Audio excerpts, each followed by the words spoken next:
뉴스 속보 전해드리겠습니다. 한덕수 대통령 권한 대행이 헌법재판관 후보자 2명, 그러니까 다음 달 18일에 문영배와 이미선이 퇴임을 합니다. 이 자리에 새로 임명을 하려면 오래전에 두 사람을 선정을 해야 됩니다. 이게 대통령 몫입니다. 그래서 이 문영배, 이미선이 퇴임을 하고 나면 이 자리에 임명할 이 헌법재판관 후보자 2명에 대해서 이 선정하는 작업에 들어갔습니다.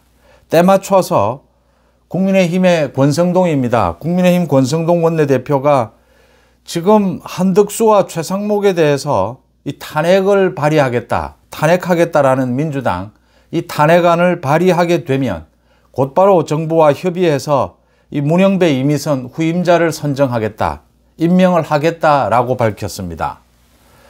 한덕수 권한 대행도 이를 시원시원하게 처리하고 있고, 권성동 원내대표도 이제는 정확하게 방향을 잡았다, 자신감을 찾았다 라고 읽힙니다.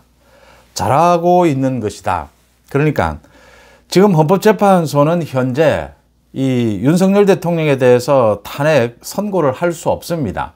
이 탄핵 선고 결정을 문영배가 해야 하는데 문영배가 지연을 시키고 있습니다. 인용이기 때문입니다. 지금 이 결정을 하게 되면 인용으로 갈 수밖에 없다. 그래서 기각각하를 고집을 하면서 문영배가 지연시키고 있는 것입니다. 여기에 대해서 어떻게 대처하는 것이 좋으냐. 다음 달 18일에는 문영배, 이미선이 퇴임을 합니다. 대표적으로 지금 좌파 재판관입니다. 이 자리에 대통령 몫입니다. 한덕수 권한 대행이 두 사람의 재판관 후보자를 추천하는, 인선하는 작업에 돌입을 했습니다. 그리고 권성동 원내대표가 오늘 오전에는 헌법재판소에 대해서 빨리 선고를 해달라, 빨리 선고를 하라라고 독촉을 했고, 또 조금 전에는 주진우 의원이 나서서 경찰에 고발을 했습니다. 이재명, 김어준 민주당 초선 의원들에서 72명, 이 72명을 내란 혐의로 고발을 했습니다. 경찰이 수사에 착수할 것으로 보입니다. 지금 민주당은 오늘 오전에 국회 운영위를 열어서 마은혁 임명 또 독촉하는 이런 결의안을 통과를 시켰습니다. 또 국회를 여는 것도 여야가 지금 합의를 했습니다. 4월 달에 국회가 열립니다. 민주당은 그러니까 내일 모레입니다. 4월 2일. 내일까지 마은혁을 임명하지 않으면 모레 2일 한덕수 권한 대행과 최상목 부총리에 대해서 쌍탄핵이라고 부릅니다. 쌍탄핵안을 발의하겠다라고 밝혔습니다. 이렇게 되면 이제 비상한 방법이 나와야 한다. 4월 18일 이후로 넘어갈 가능성이 높아졌다. 여기에 대비하기 위해서 이 한덕수, 최상목에 대한 쌍탄핵, 여기에 견제하기 위해서, 또 민주당은 지금 쓰레기 악법, 무슨 쓰레기 법안입니다. 법안 통과되지도 않을 세개 법안을 준비 중입니다. 그러니까 이 문영배, 이미선을 임기 연장하는 법 위헌입니다. 또 하나는 한덕수 권한 대행이 국회에서 추천하는 이 헌법재판관 후보자는 무조건 임명해야 한다, 임명하지 않으면 처벌한다라고 하는 법. 또 하나는 서로 상충됩니다. 헌법재판관 후보자 가운데 대통령 몫은 또 권한 대행이 임명할 수 없다라고 하는 법.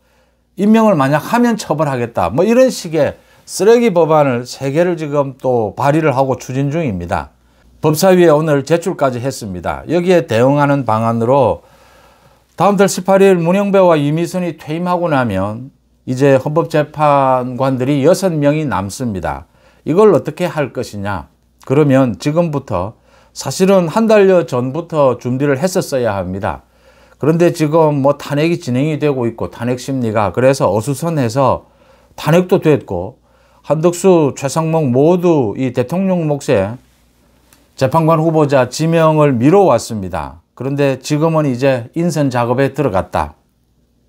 대통령 몫의 2명의 재판관, 이걸 임명을 하겠다라고 하는 것입니다. 이걸 임명을 하면 마은혁을 임명하든 말든 9명의 재판관이 되는데, 마은혁을 만약 임명한다 하더라도 압도적으로 보수가 헌법재판소를 장악할 수 있다. 이제는 어떤 경우에도 흔들리지 않는다라는 게 분명해지는 셈입니다. 오늘 권성동이 이걸 조건으로 내걸었습니다. 다음 달 2일 이 쌍탄핵을 하게 되면 이 재판관 후보자 대통령목 이걸 임명을 강행하겠다라고 했는데 지금 한덕수 권한대행은 이미 이 후보자 인선에 들어갔습니다. 그래서 물론 뭐 임명하는 것은 더 늦출 수도 있습니다. 이 민주당이 하는 것을 보면서.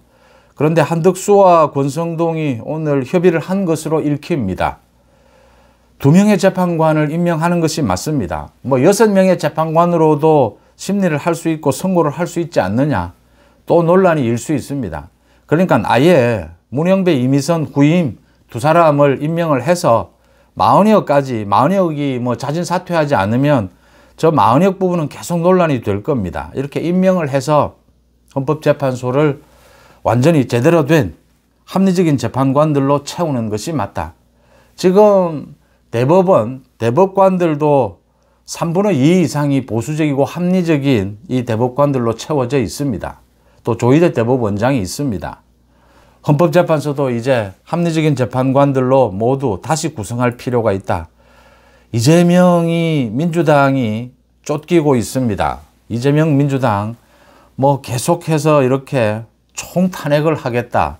내란을 저지르겠다. 이런 것을 하고 있고 이재명은 오늘 이제 얼마나 초조했던지 윤석열 대통령을 탄핵하지 않으면 유혈 사태가 빚어질 것이다. 유혈 사태가 빚어지면 감당할 수 있겠느냐라고 했습니다. 이재명이 헌법재판소의 결정에 불복하고 지금 헌법재판소 여권을 협박을 하고 있습니다. 이재명 자신이 지금 유혈 사태를 바라는 모양인데 유혈 사태 일어나서도 안 되고 불복해서 뭐 폭동을 일으켜서도 안 되고 만약 폭동을 일으킨다면 대한민국의 공권력으로 얼마든지 진압할 수 있다라고 하는 것입니다. 이재명이 폭동을 꿈꾸고 있고 폭동으로 협박하고 있습니다. 여권은 전혀 흔들리지 않습니다. 윤 대통령 측에서도 오늘 변호인단이 입장문을 발표를 했습니다. 지금의 이 총탄핵, 이런 국헌 문란, 내란 시도를 보면 윤석열 대통령의 계엄 선포가 불가피했다. 윤 대통령의 계엄 선포에 명분이 서는 것이 아니냐, 입증이 되는 것이 아니냐라고 입장을 발표를 했습니다. 그리고 민주당이 내고 있는 이 3가지의 쓰레기 법안, 이건 전부 위헌입니다. 그냥 자기 입맛대로 지금 법을 만들겠다라고 하는 것입니다. 오히려 여론의 역풍만 불게 될 것이다. 한덕수 권한대행과 권성동 원내대표가 잘 대응을 하고 있다. 이제는 중심을 잡고 어느 길로 가야 하는 것인지, 이 이재명과 민주당의 저 내란 난동에 대해서 어떻게 진압해야 할 것인지 방향을 정확하게 잡았다. 이렇게 읽힙니다. 뉴스 속보 마칩니다. 고맙습니다.